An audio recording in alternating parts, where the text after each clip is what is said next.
इसलिए ये काम रात के 11 बजे शुरू किया गया। 30 जासूसी के अड्डों पर एक साथ छापा मारा गया, एक साथ तलाशी हुई और रात के 3 बजे ये काम सभी सीमावर्ती प्रांतों में पूरा हो गया। रात के 4 बजे लंदन बंगाल, जो कलकत्ता शहर में ही नियुक्त था, प्रांतीय खुफिया विभाग के कार्यालय में रिपोर्ट देने पहुंचा। उसकी रिपोर्ट व साथ साथ ही तलाशी में मिली वस्तुओं का और गिरफ्तारशुदा व्यक्तियों का हिसाब पूरा हो गया। बहुत बढ़िया। फाइनल रिपोर्ट पर अपने हस्ताक्षर करते हुए राजेश बोले, मिस्टर सान्याल, इच्छा होती है कि आज की खुशी में तुम्हें और जयंत को मिठाई खिलाऊं, लेकिन बेवक्त मिठाई मिलेगी नहीं और मुझे अभी तुरंत फोर्ट केनिंग जाना है। इसके बाद शायद कहीं सीमा पार भी जाना पड़े।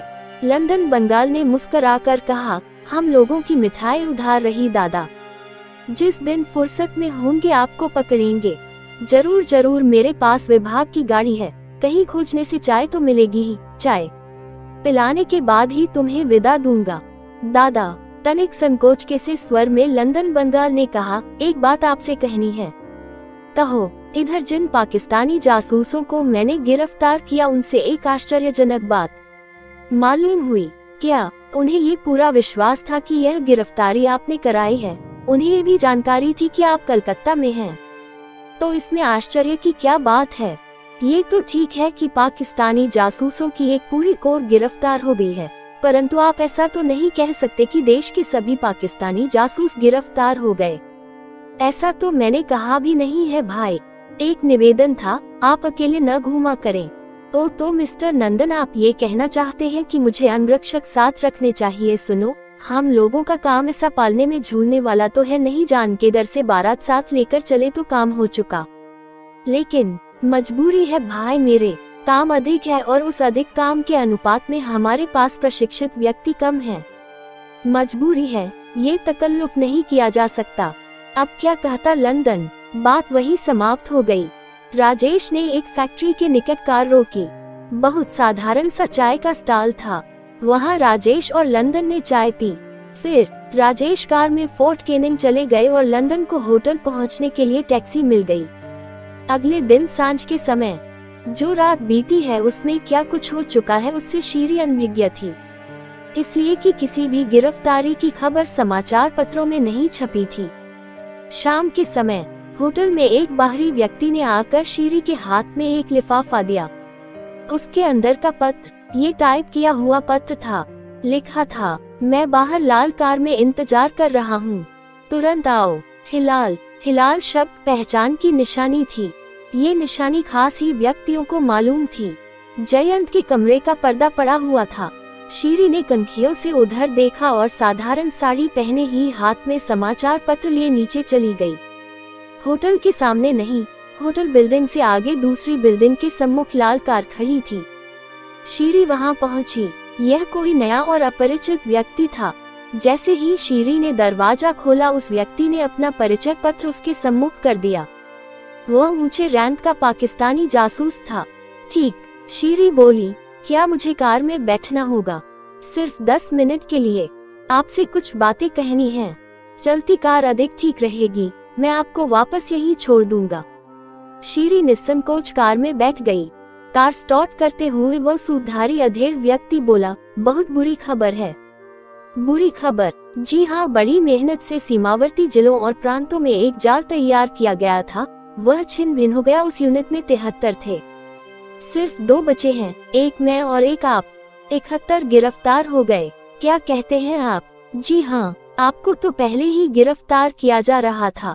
आश्चर्य है कि आप बच गई। मैं रात में अड्डे पर नहीं था, बस इसलिए बच गया। कुल मिलाकर यह कि हम लोगों की पूरी चेन टूट गई। आश्चर्य है, समाचार पत्रों में जिक्र भी नहीं है। ये कार्यवाही 11 बजे रात को आरंभ की गई, तब पब्लिक भी सो जाती है और प्रेस भी। लेकिन यह संभव कैसे हो सका?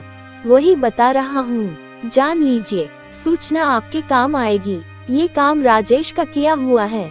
नाम मैंने सुना है, जरूर सुना होगा। उसकी सूझबूझ में तो किसी को शक ही नहीं है, लेकिन मीठी छुरी होना उसकी विशेषता है।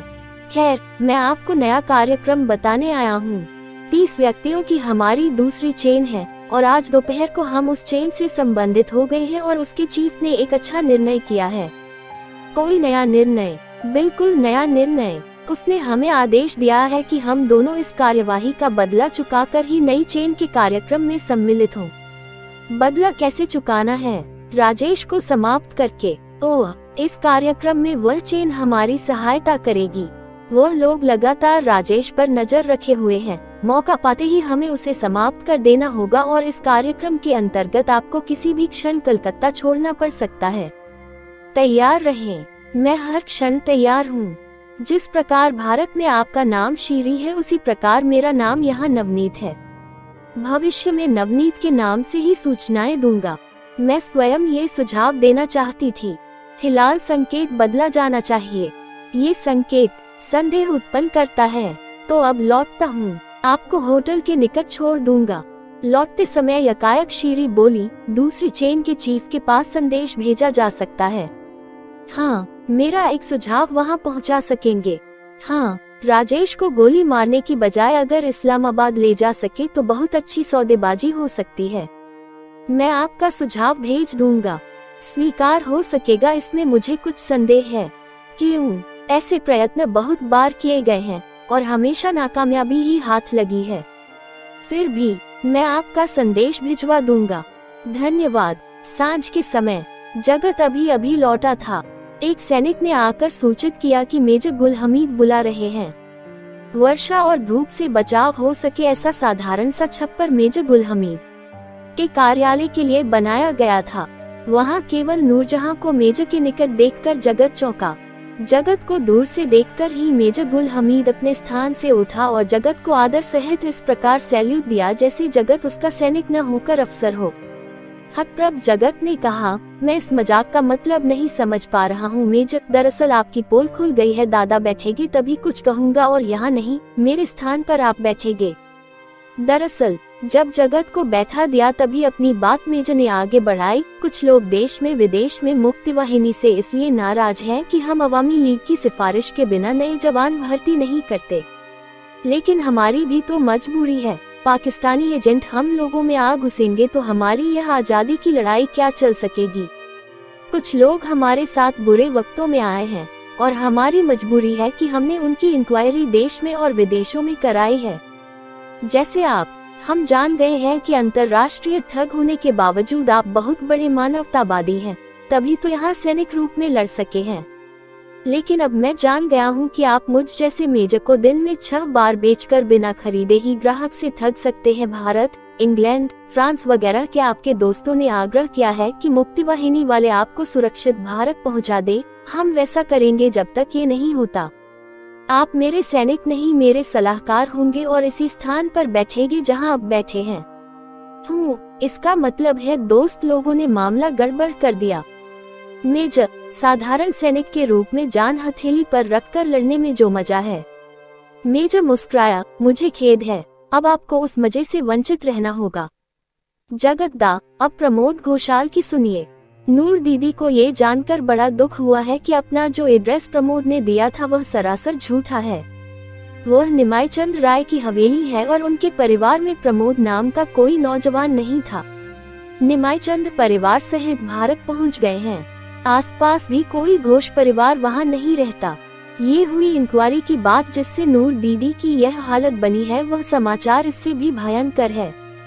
नदी पार आज एक पाकिस्तानी तोपखाने ने पड़ाव डाला है। लड़कों को छोड़कर प्रमोद वहां चला गया है। लड़कों से कह गया है कि मेरा आधी रात तक इंतजार किया जाए, न लौटो तो समझा जाए कि मैं मर गया या गिरफ्तार हो गया। लेकिन सवाल यह है कि उसे वहां जाने का आदेश किसने दिया। और शक ये है कि मेजर, जगत ने टोका। जी, सलाहकार माना है। मेरी सुनो, मेरी राय है कि ढाका से जो रिपोर्ट प्राप्त हुई है उस पर विश्वास मत करो। लेकिन हमारे कुछ सैनिक थके हुए हैं, लेकिन बहुत से एकदम ताजादम है। पाकिस्तानी तोपखाने की सूचना जो मुझे प्राप्त हुई है उसके अनुसार वह 100 से कम है। हम अपने 300 आदमियों को 3-3 मील की दूरी से नदी पार कराएंगे। शेष आदमी ठीक सामने नदी के इस पार मोर्चा लगाकर पाकिस्तानियों को भ्रम में डालेंगे और उम्मीद है कि आधी रात तक हम वह मोर्चा फतह कर लेंगे। मैं इस विषय पर आपसे सहमत हूँ, परंतु प्रमोद घोष के विषय में हमें अभी कोई निर्णय लेना है। अभी नहीं, जगत की दो टूक बात से मेज चौंका, परंतु नूर तनिक प्रसन्न हुई। परंतु जगत दा, अभी निर्णय नहीं लिया जा सकता मेज। मान लो हम वहाँ पहुँचते हैं और वहाँ हमें प्रमोद की लाश मिलती है तो। सीधा सादा फौजी मेज बेचारा चक्कर में पड़ गया। जगत ने सहज भाव से कहा, अगर हमारे वहाँ पहुँचने पर हमें प्रमोद की लाश मिलती है तो हम सैनिक सम्मान सहित उसका क्रियाकर्म करेंगे, इसलिए कि वह हमारा सैनिक था, हमारे साथ लड़ा था। अगर, मेज की बात काटते हुए जगत ने कहा, अगर प्रमोद हमें वहाँ गिरफ्तार कैदी के रूप में मिला तो हम इंक्वायरी रिपोर्ट फाड़ देंगे। अगर इसके विपरीत, अगर वह हमें पाकिस्तानी फौजियों के साथ मिला तो हम अपनी नूर दीदी से कहेंगे कि वो गद्दार को गोली मार दे। सुनकर मेजर उछल पड़ा, एक्सीलेंट, कमाल की सूझबूझ है आपकी जगत दा। मैं ठहरा फौजी, मोटी बुद्धि का आदमी, आपके निर्णय का स्वागत है। जगत ने नूर की ओर देखा, ठीक है ना नूर दी? बिल्कुल ठीक है जगत दा। इस कहानी के अगले भाग को देखने के लिए चैनल को सब्सक्राइब करें और बेल आइकन दबा लें, जिससे हमारी नोटिफिकेशन आपको मिलती रहेगी।